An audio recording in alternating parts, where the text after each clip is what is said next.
Well, hello there. It is great to see you again, and welcome back to the latest installment of Optimizing Your Financial World. I am your host and moderator, Ryan Ruff, and boy, is it good to be back with you again today. And we have our star of the show, and that's Mr. Mark Wade, president of Echelon Family Office. He's standing by. He'll be joining me in just a moment. We're going to be unpacking another wealth management discussion. That's what we tackle here on the show.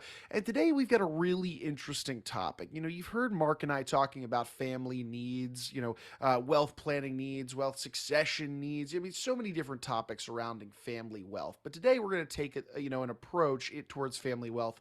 It's very different than your, run of the mill conversation. And that is, we're going to be examining, the challenges that many parents face that are associated with raising a child that has special needs. So there are a number of financial planning strategies and solutions that are at a family with, a child that has special needs at their disposal. And Mark and I are going to be discussing about what some of those strategies and solutions look like and, the options that exist for those families that are likely going to be faced with some financial pressures when undergoing a certain circumstance like that.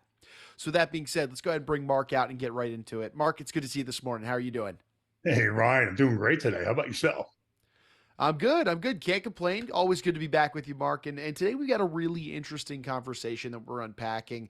We should start by acknowledging that just raising children at all comes with many surprises, and families with special needs children are often going to face some considerable challenges along the way. Would you agree? Phew, without a doubt, and boy, that's really an understatement, Ryan, when you think about it. Raising children is difficult enough, I know for a fact. But when a child has special needs or disability of some type, you know, it's been said to me that what are normally just like hurdles or speed bumps look more like mountains. All right, and those things that might just be a little pothole, man, oh man, they can seem like bottomless pits at times. So yeah, way more challenging, and the unknown portions of that are especially scary at times. So it's especially true when you have to think about two key financial issues, and those two key financial issues are typically paying for the many expenses that can accompany raising a special needs child. Okay, and then the second part of that is positioning the assets for the child's future, so the child can have as rich and full a life as possible, and critically, especially when you're no longer there to help. So if you think along the lines of lifetime costs for caring for a person with a disability, it's an estimated to be about $1 million. And that's like four times the amount it takes to raise a typical child from birth to say age 18, not including college costs. Sure, sure. So Mark, let's stay high level here before we get into the weeds of this conversation. What are some of those biggest concerns that parents of kids with special needs are likely to confront right off the bat? Well, I can think of two that are omnipresent. I mean, they're just there all the time.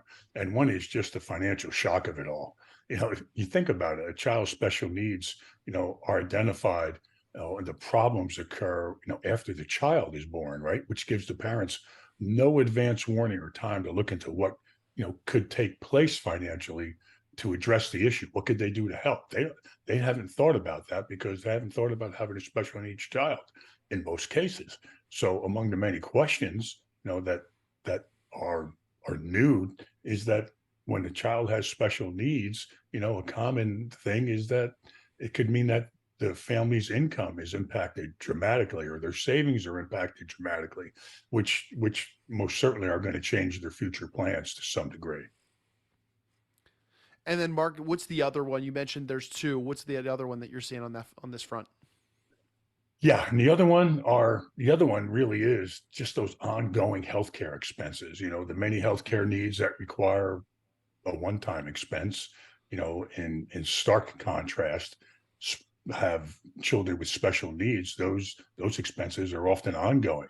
They require monthly, weekly, or even daily services that could be needed for years or even decades as the child becomes an adult. So clearly, those ongoing expenses can be shocking and devastating. Yeah, Mark, I want to circle back for a moment and something you had just touched on, and it's that lack of clarity or visibility. You don't know that you're going to have a child with special needs, so you're not planning ahead of to face that issue. I would imagine that that's an especially difficult part here, right? Yeah, because on top of everything, the cost for special needs treatments can fluctuate dramatically, right? Think about it. The lack of financial clarity that accompanies a diagnosis, that it's further exacerbated by the possibility that those ongoing costs are probably highly inconsistent from year to year. They vacillate so much. So, and this can happen especially when, for example, a special needs condition improves or worsens significantly. The ups and downs of what those costs could be can be volatile, to say the least. Okay, and so the lack of that cost visibility, let's call it, that can make even more difficult, tremendously difficult to plan how much money is going to be needed, where it's going to come from, and how the financial assets could be positioned to generate the income needed, to pay for those additional costs. So add that to the fact that parents of special needs kids often encounter confusion around a lot of the issues, the financial issues especially, things such as deductibles and claims, out of pocket provide out of po- out well, let's say, yeah, out-of-pocket costs, out-of-network providers, sometimes the denials in coverage, and usually without anyone capable that can help them, navigate the course that they need to travel along to make sure that the insurance companies sit up and listen and take notice and do what they're supposed to do. Yeah, I mean, Mark, let's call a spade a spade. This is a daunting undertaking for a lot of families out there. So, we always talk about on this show putting that first step forward, taking the right course of action to address a financial issue. So let's talk about that. What can parents or grandparents of a child with special needs do? What's the first step really in getting on top of their finances for this? Okay, so smart financial planning around special needs really involves thinking about today and the foreseeable road ahead. What's going to happen in the future, and along the lines of the distant and the uncertain far future, right? So, the good news is that, well, there's a lot of different savvy financial moves that parents can make on behalf of the special needs children, and they can potentially deliver big benefits to both themselves and their children today, tomorrow, and down the road. Uh, you're probably going to ask me, okay, so tell me a little bit more about that. Well, okay, so you know with the current and ongoing expenses, some basic wealth planning like budgeting, that should be done regularly. Okay, if you conclude that the likely healthcare treatments and services will almost certainly going to require you to spend up to your annual out-of-pocket maximum. One of the simple things you can do is make that a fixed expense on your budget as opposed to a variable expense. Make sure it's a fixed expense on your annual budget. Okay, all right, I like that one. And Mark, another thought that just popped in my head. What about outside help? Can a family with a child that has special needs, can they look to maybe a government agency of any sort for outside help financially? Yes. Okay. That's certainly something to look into. Many families are going to qualify for financial help from the government. Things such as monthly supplemental Social Security income (SSI). That might be available to some individuals who meet the SSI disability standard, and individuals with disabilities who also have a qualifying work history or are able to qualify, for benefits based on their parents' records might be eligible for some Social Security disability insurance, SSDI. So additionally, sometimes Medicaid and Medicare may cover some of the healthcare expenses and some of medical equipment costs too. So it's really important that you don't assume that you earn too much or that you're too wealthy to get any benefits. The rules, they can vary from state to state, making it possible that you'll qualify for some amount of financial assistance. It's Okay, certainly so worth look beyond certainly worth looking into. yeah, yeah, absolutely. So Mark, let's look even deeper then. Beyond the government assistance, beyond the surface level financial planning that a family can do, what are some next level steps that parents or grandparents could consider on this front? Ryan, it's sometimes people give up with the government assistance, but there are things that you can do proactively in planning. So it's good to look at the advanced planning solutions that are really designed to help parents more easily pay for the expenses of raising a special needs child. And, one of the things that parents should look at are ABLE accounts. ABLE accounts are essentially a 529 like savings plan to help families who are caring for children or adults with disabilities.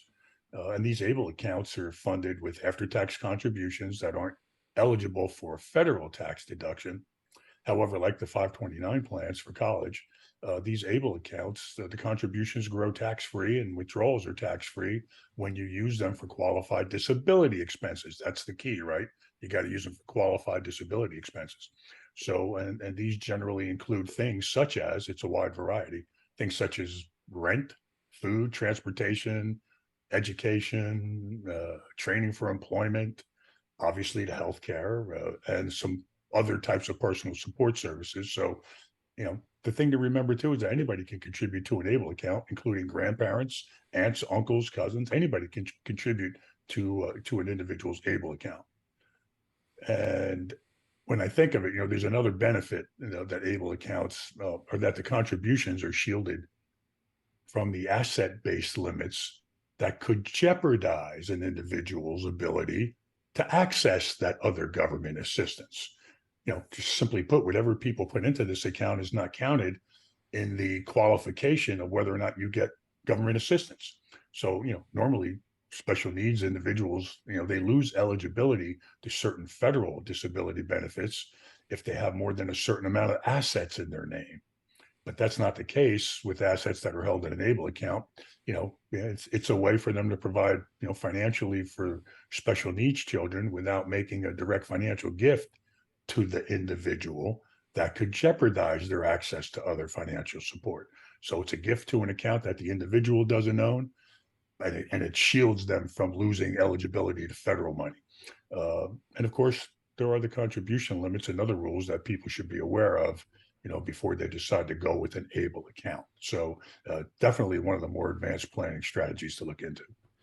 Oh, I love that. That's a really good one for our audience, Mark. And another thought that popped into my mind, and I'm sure this is a concern that many parents or grandparents, rather, of children with special needs are thinking about, and that's helping their child maybe after they're gone. Once they've passed on. Any thoughts on this front? What's any strategies they can lean on to continue to provide that support for their child?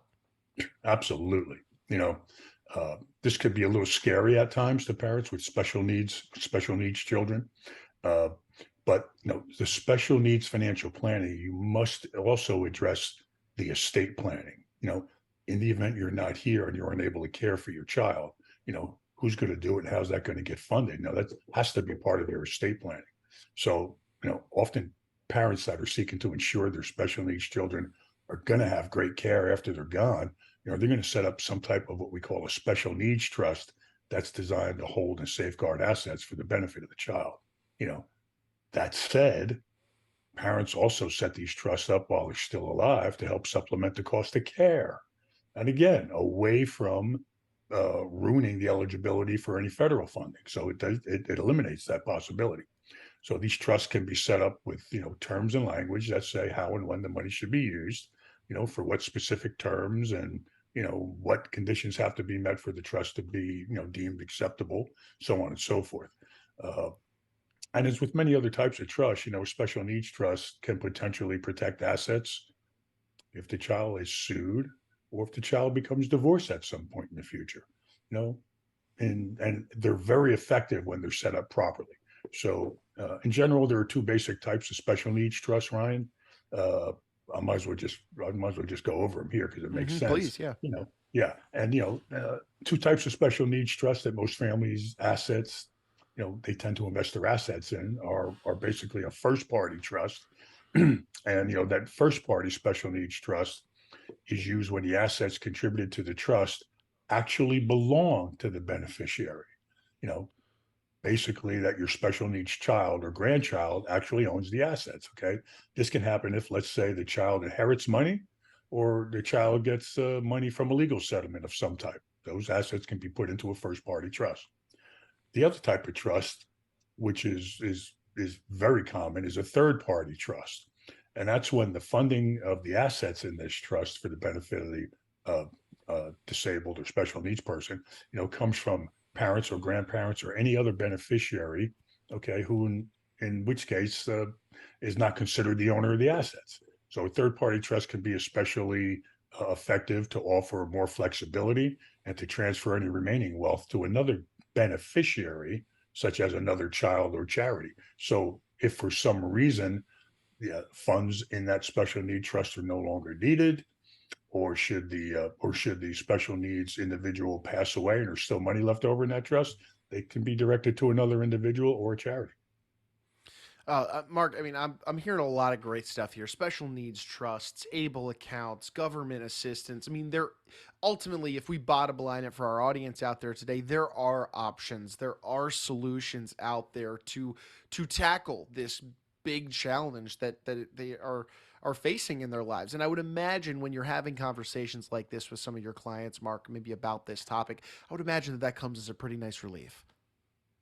Absolutely, Ryan. I mean, you can just watch parents' shoulders just drop. They become a little bit more at ease when you find out that there's some alternatives and help available. So, they can take actions that are going to help ease the financial burden, and also ensure that their children are going to get the care they need, as well as set their children up for, a better and more stable financial life as they get older. Of course, they're look, let's face it, these are also complicated areas like every other financial area, right?